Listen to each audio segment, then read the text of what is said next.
मैं एम नफीस रशीद, आप देख रहे हैं भारत न्यूज़ 247।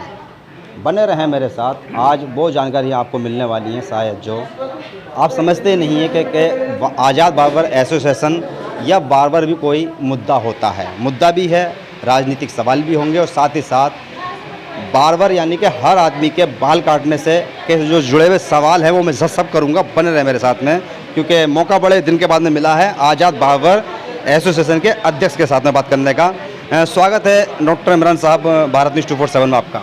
आपका भी बहुत बहुत धन्यवाद भारत न्यूज़ का। बड़े दिनों में मुलाकात हुई है डॉक्टर साहब, भारत न्यूज़ पे आप बहुत दिन के बाद में आए हैं। मैं थोड़ा जानना चाह रहा हूँ कि आज़ाद बार्बर एसोसिएशन के आप प्रदेश अध्यक्ष हैं आप और संगठन चलाते हैं पूरे दिल्ली के अंदर और अक्सर मुद्दे उठाते रहते हैं बार्बर समाज से जुड़े हुए। लॉकडाउन भी हुआ और काफ़ी मद्दी इस बिजनेस के अंदर आई थी, उसके लिए आप लोगों ने किस तरह से अपने समाज के लोगों को प्रेरित किया, जोड़ने की कोशिश की थी? यूँ तो दिल्ली के अंदर आज़ाद बार्बर एसोसिएशन एक बहुत पुरानी संस्था है, बार्बरों की रजिस्टर्ड संस्था है और मुझे भी लगभग 30-35 साल दिल्ली में आए हुए हो गए। तब ये संस्था रजिस्टर्ड नहीं थी। उसके बाद सन 96 में हमारे साथियों के साथ मिलकर इस संस्था को रजिस्टर्ड कराया। जी। बहुत सारे साथियों ने, आज लगभग 25 साल इसको हो गए। इसकी अब हम हो सकता सिल्वर जुबली भी 1-2 महीने में मनाएंगे। अच्छा। हाँ, तो ये बार्बरों के लिए लगातार आज़ाद बार्बर एसोसिएशन प्रयास कर रही है कि बार्बरों की ट्रेनिंग, बार्बरों के लिए इनके कारोबार में तरक्की और बार्बरों के लिए जो भी सुविधाएं हो सकती है एसोसिएशन अपने स्तर पर भी और सरकार के स्तर से भी कोशिश पूरी करती है। एसोसिएशन का जो काम होता है वो बाल काटने वालों के मुद्दों से जुड़ा होता है, जैसे उनकी ज़रूरतें होती हैं। पीछे लॉकडाउन जब हुआ था तो ऑटो वालों को पैसे मिले दिल्ली सरकार की ओर से, रेहड़ी पटरी वालों को मिले। क्या आपने कोशिश की थी अपने समाज के लोगों को दिलवाने के लिए? हमने पूरी कोशिश की। अभी तक दिल्ली के बार्बरों का डाटा दिल्ली सरकार पर नहीं है, क्योंकि कमी कहाँ रह जाती है? कमी है ना, जो ऑटो हैं वो रजिस्टर्ड हैं अथॉरिटी से। हम कोई अभी दिल्ली की अथॉरिटी ऐसी कोई नहीं है सरकारी जहां हम रजिस्टर्ड हों। तो जो दिल्ली सरकार में ऑटो वाले रजिस्टर्ड थे ऑलरेडी, तो उनको रजिस्ट्रेशन का लाभ मिला। जिस दिन कोई अथॉरिटी हमारे लिए तैयार हो जाएगी, माननीय अरविंद केजरीवाल की सरकार इस काम में लग रही है कि दिल्ली केश कला बोर्ड बार्बरों के लिए कैबिनेट से पास हो गया है। जिस दिन वो लागू होगा उसके अंदर दिल्ली के सारे barber shop, barber hair dresser सारे तमाम वो उसमें रजिस्टर्ड हो जाएंगे। चुनाव से पहले मुख्यमंत्री ने आपका स्वागत किया था और ये कहा था मुझसे खुद यानी कि मंत्री ने कि ये चुनाव से पहले केस कला बोर्ड चालू हो जाएगा, और आप हमेशा उस मुद्दे को जो ना लिपापोती कर देते हैं, ऐसा क्यों? नहीं, उस वक्त आप थे जब दिल्ली के सवाल था बार्बर, दिल्ली के तमाम बार्बर माननीय मुख्यमंत्री का धन्यवाद करने गए थे दिल्ली केश कला बोर्ड को कैबिनेट से पास करने के लिए। उनका धन्यवाद किया था। आपने वहाँ मंत्री जी से बात की थी, आपसे उन्होंने बताया था। ये तो हमारे लिए खुशी की बात, लेकिन कोई ना कोई क्या अड़चन है ये तो वही सरकार ही बता सकती है। मंत्री जी से कभी बात नहीं होती आपसे इस बारे में? फिर भी जो पता लगा है कि वो अभी प्रोसेस में है और जल्दी ही बोर्ड बन जाएगा। आपको उम्मीद है? हमें पूरी उम्मीद है। अच्छा, थोड़ी बात जय भगवान जी से भी कर लेते हैं, क्योंकि महासचिव है, लेखा जोखा रखते हैं भाई संगठन का पूरा। जय भगवान जी, थोड़ा जानना चाह रहा हूँ कि मैंने लगभग आपके सामने 2-3 बातें रखी हैं, जैसे कि भाई बाल काटने वालों को लॉकडाउन के अंदर पैसे नहीं मिले, और केस कला बोर्ड की जब बात आई तो मुझे तो ऐसा लगा कि राजनीतिक मुद्दा बनकर रह गया और पूरे समाज को कुछ नहीं मिला सिवाय ठेंगे के। मैं ये कह सकता हूँ इस बात को, क्या आप लोगों को भ्रम में रखा जा रहा है? देखिए, सबसे पहले तो मैं धन्यवाद करूंगा आपके चैनल को कि आप जो बात उठाते हैं बड़ी अच्छी बात उठाते हैं, समाज के हित में उठाते हैं।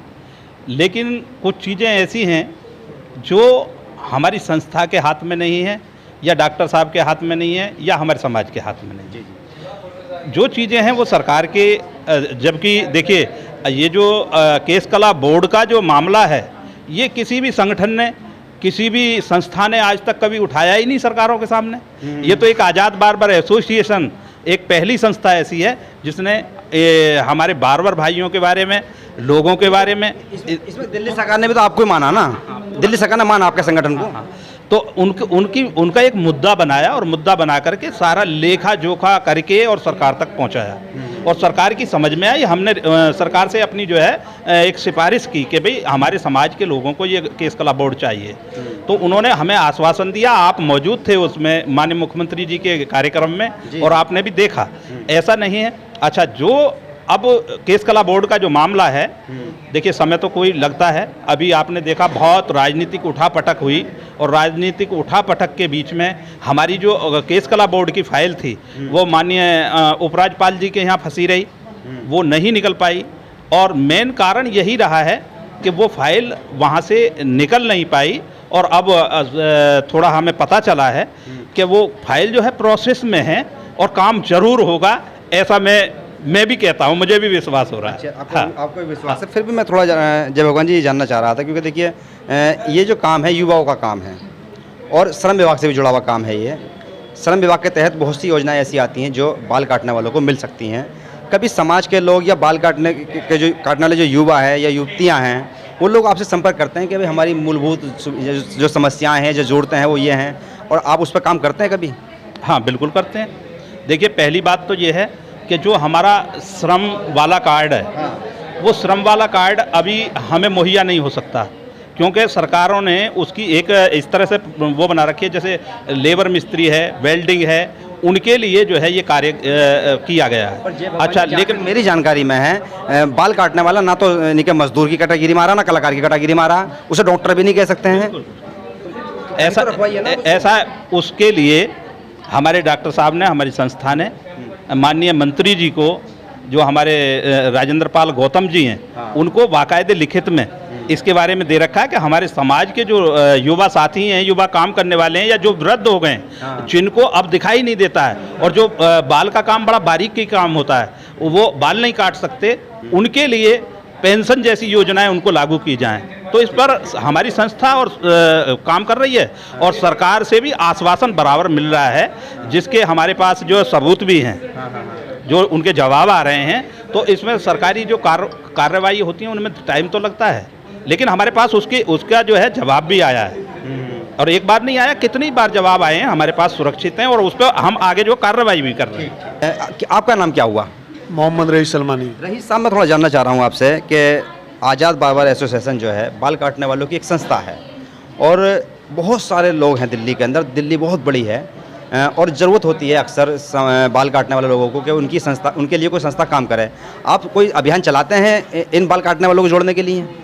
नहीं, हम इनके लिए अभियान चलाते हैं और हमने हर विधानसभा में कमेटी गठित करी और वो हमारा काम बहुत अच्छे तरीके से चला। बाकी लॉकडाउन के बाद थोड़ा स्तर हो गया मामला। अब लॉकडाउन के बाद दोबारा से हमने वर्कशॉप चालू कर दी है और अपनी आज़ाद बार्बर एसोसिएशन के जो है सदस्य बनाने स्टार्ट कर दिए हैं, ताकि हम इनका डाटा जैसे गवर्नमेंट को हम दे सकें कि हमारे इतने लोग हैं और इनको इस चीज़ की ज़्यादा ज़रूरत है। क्या क्या पद है आपके पास में? मेरे पास, मैं प्रवक्ता हूँ। प्रवक्ता साहब, मैं थोड़ा एक सवाल और करना चाह रहा था आपसे कि अगर मान लो कोई सदस्यता लेना चाहता है आपके संगठन में, तो उसका प्रोसीजर क्या है? उसका प्रोसीजर है कि वो हमारा मेंबर बने और जो है ऑनलाइन भी हमने रखा हुआ है कि जो उसके अंदर मेंबर बन सकते हैं। हमारी वेबसाइट पे पड़ा हुआ है फॉर्म और वो निःशुल्क रखा हुआ है हमने। अच्छा, निःशुल्क है, यानी कि देखिए भाई बड़ा सस्ता फार्मूला है। अगर आज़ाद बार्बर एसोसिएशन से अगर आप जुड़ना चाहते हैं और जिस तरह से अध्यक्ष व महासचिव और प्रवक्ता ने ये बात बिल्कुल साफ गोई के साथ में बताया है कि मेरे हर सवाल का जवाब देते हुए कहा है कि चाहे आज़ाद बार्बर एसोसिएशन का जो एजेंडा है वो हो या सरकार में चलने वाला जो भी मुद्दा, ये सरकार से मिलने वाला जो भी, यानी कि एक तरह से कहा जाए योजना के तहत मिलता है, उस समाज को, जो बाल काटने वाला समाज है, वो ये लेके देने के तत्पर हैं, तैयार हैं। इनकी संस्था पूरी तरीके से तैयार है। और ये बात भी सच है कि जब अरविंद केजरीवाल मुख्यमंत्री दिल्ली ने जब इनको बुलाया था तो वाकई में संगठन भी इन्हीं को माना था कि आज़ाद बार्बर एसोसिएशन ही एक ऐसा वाहिद दिल्ली में संगठन है जिसके पेपर पूरे हैं और जो संगठन कराने लायक है बाल काटने वालों के लिए। और अब प्रवक्ता भी ये कह रहे हैं कि भाई हम सदस्यता अभियान लगातार पीछे भी चलाते चले आए थे और आगे भी चला रहे हैं। अब ज़रूरत बाल काटने वालों को है कि वो आज़ाद बार्बर एसोसिएशन से जुड़ के अपनी सदस्यता कराएं और ज़्यादा से ज़्यादा मेंबर बनने की कोशिश करें। मैं एम नफीस रशीद, आप देख रहे थे भारत न्यूज़ 24/7।